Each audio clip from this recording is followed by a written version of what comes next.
श्री गुरुवे नमः।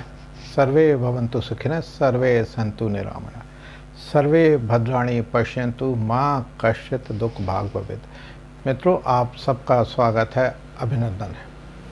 आज हम चर्चा करते हैं राजनीतिक गलियारों की। राजनीतिक गलियारों में बड़ी चर्चा थी, बीच में चर्चा थी कि हमारे राष्ट्रीय भारतीय जनता पार्टी के राष्ट्रीय अध्यक्ष ने एक भाषण में कहा था कि हमें आरएसएस के लोगों की ज़रूरत नहीं है। आरएसएस वाले यदि चुनाव प्रचार नहीं करते हैं तो हमें आरएसएस वालों की ज़रूरत नहीं है। उसका खामियाजा लोकसभा के चुनाव में स्पष्ट रूप से देखा गया है। ऐसा ही कुछ गलियारों में चर्चा है कि भारतीय जनता पार्टी जन भावनाओं का, जन समर्थन का सम्मान नहीं करती। यह चर्चा गलियारों में चलती रहती है।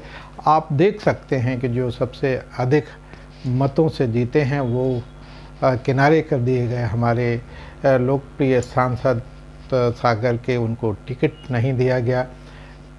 खुरई से जो हमारे विधायक अभी वर्तमान में विधायक हैं, पहले मंत्री थे, भूतपूर्व मंत्री, उनको मंत्री नहीं बनाया गया।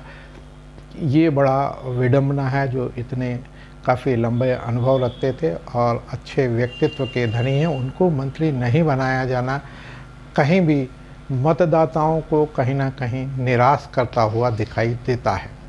मित्रों, ये कोई नई बात नहीं है। राजनीतिक सौदेबाजी जी के उस दौर रहते हैं और सौदेबाजी में कहाँ किसको क्या नफ़ा नुकसान हो यह नहीं कहा जा सकता। बहुत समय से कभी खुरई को ज़िला बनाने की मांग की जाती थी और कभी बीना को ज़िला बनाने की मांग की जाती है। मित्रों, एक बात यहाँ पे स्पष्ट है कि खुरई में लंबे समय से भारतीय जनता पार्टी जीतती आई है और भारतीय जनता पार्टी का गढ़ है। तो चूँकि वो भारतीय जनता पार्टी का गढ़ है तो उससे चूँकि भारतीय जनता पार्टी की सीट है, इसलिए वहाँ की जन भावनाओं की को दरकिनार करते हुए अति शीघ्र पेपर में अभी समाचार आया था कि 28 तारीख को माननीय मुख्यमंत्री महोदय बीना आके ज़िले की घोषणा करेंगे और बीने को ज़िला बनाएंगे। अब खुरई तो गढ़ है तो इसको बनाने का प्रश्न नहीं उठता। वहाँ पर कांग्रेस विजयी हुई और कांग्रेस विजयी हुई तो निर्मला सप्रे जो वहाँ के वर्तमान विधायक हैं वो कांग्रेस छोड़ के बीजेपी में शामिल हो रही हैं। अभी उन्होंने त्यागपत्र नहीं दिया है विधानसभा की सदस्यता से। हो सकता है कि जो 28 तारीख को आने वाले थे, अब 28 को ना आके 4 सितंबर को, जो चर्चा है कि 4 सितंबर को माननीय मुख्यमंत्री बीना आ रहे हैं और वहाँ पर ज़िले बनाने की घोषणा करेंगे। गलियारों में एक और चर्चा है कि वहाँ पे विरोध हुआ था खुरई को ज़िला नहीं बनाने को लेके। तो यह बात ज़ोरों से गलियारों में बड़ी ज़ोरों से चर्चा है।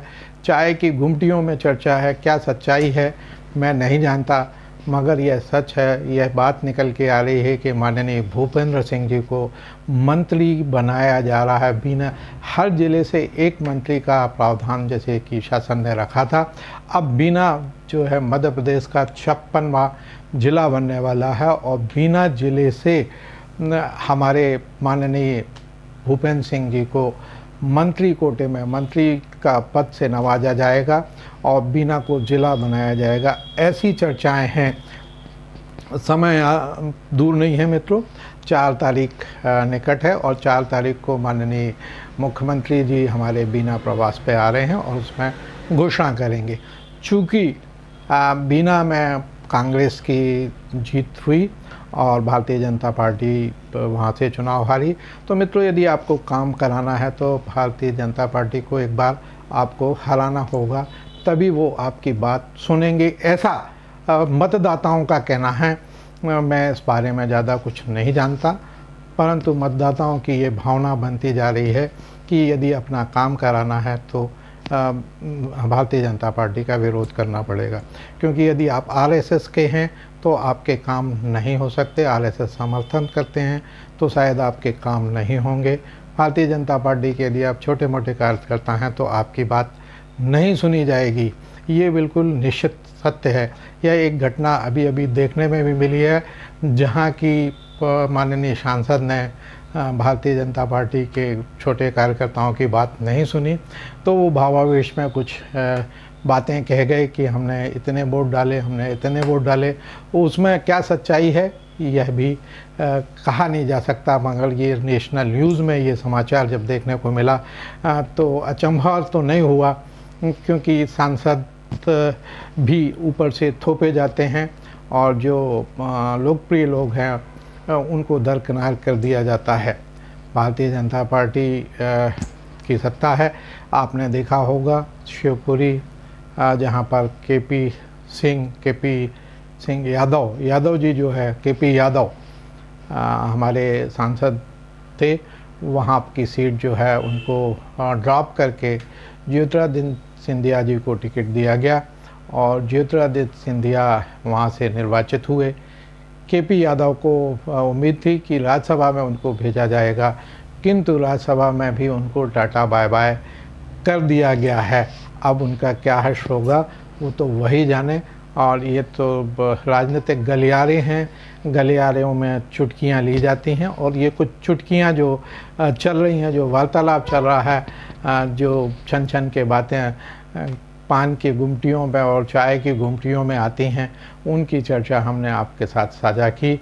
देखते हैं 4 तारीख को बीना जिला बन रहा है। आप सबको सभी को बहुत बहुत बधाइयाँ 56वें जिले की और बहुत बहुत शुभकामनाएं।